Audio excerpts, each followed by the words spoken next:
Sweden واقعے پر احتجاج، عراقی فٹبالرز قرآن پاک کے نسخے اٹھائے گراؤنڈ میں اتر گئے۔ ناظرین گرامی، قرآن پاک کے اس انوکھے احترام کو سویڈش واقعے کے خلاف دندان شکن جواب کے طور پر کوریج مل رہی ہے۔ دنیا بھر میں سویڈن میں کی جانے والی قرآن مجید کی بے حرمتی پر شدید رد عمل کا اظہار کیا جا رہا ہے۔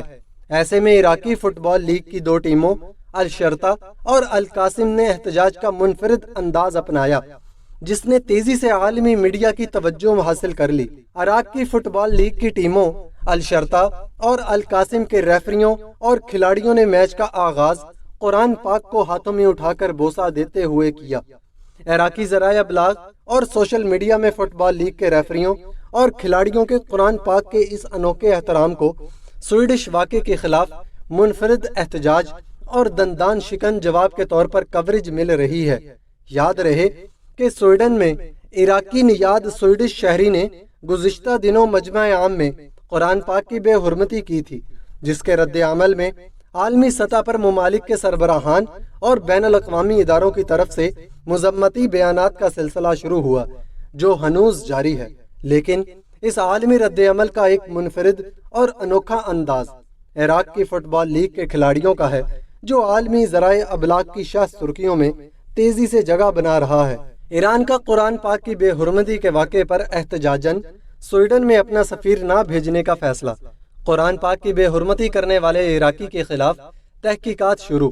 ایران نے قرآن کی بے حرمتی کے واقعے پر احتجاج کرتے ہوئے سویڈن میں اپنا سفیر نہ بھیجنے کا فیصلہ کیا ہے۔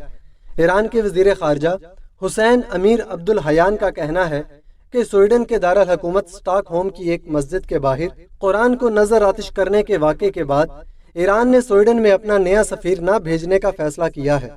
واضح رہے کہ اسٹاک ہوم کی مرکزی مسجد کے باہر ایک عراقی نژاد سویڈش بدبخت شخص نے عید الاضحیٰ کی تعطیلات کے پہلے روز قرآن پاک کے نسخے کو پھاڑ کر جلایا تھا۔ سویڈن کی عدلیہ اور پولیس نے اسلام مخالف انتہا پسندوں کو قرآن پاک کے نسخے کو جلا کر شہید کرنے کی اجازت دی تھی، جس پر دنیا بھر میں بسنے والے مسلمان سراپا احتجاج ہیں۔ سویڈش پولیس نے قرآن پاک کو نظر آتش کرنے والے شخص کے حوالے سے یہ منطق پیش کی کہ یہ ایک نسلی یا قومی گروہ کے خلاف احتجاج ہے۔ تاہم تمام اسلامی ممالک سمیت دیگر ممالک کے سربراہان کا کہنا ہے کہ یہ آزادی اظہار رائے کی آڑ میں نفرت انگیز ہے۔ قرآن پاک کی بے حرمتی پر پڑوسی صدر پیوٹن کا بڑا اقدام۔ اس سے قبل روسی صدر پیوٹن روس میں سب سے پرانی مسجد پہنچ گئے، جہاں انہیں عید کے دن قرآن کی کاپی پیش کی گئی۔ صدر پیوٹن نے قرآن پاک کا تحفہ دینے پر شکریہ ادا کیا اور کہا کہ میں روس میں ایسی جگہ ڈھونڈوں گا جو اس لائق ہو کہ یہ قرآن وہاں رکھا جائے۔ صدر پیوٹن کا اس موقع پر کہنا تھا کہ قرآن مسلمانوں کی مقدس کتاب ہے اور یہ دیگر مذاہب کے لوگوں کے لیے بھی مقدس کتاب ہونی چاہیے۔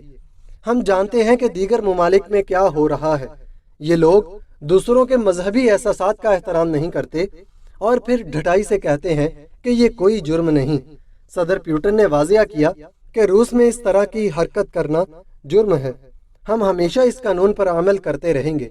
قرآن کی بے حرمتی پر سعودی عرب کا شدید رد عمل۔ اسٹاک ہوم میں قرآن پاک کی بے حرمتی پر سعودی عرب نے شدید رد عمل کا اظہار کرتے ہوئے بیان جاری کیا ہے کہ ایک شدت پسند نے عید کے روز مسجد کے سامنے قرآن کی بے حرمتی کی۔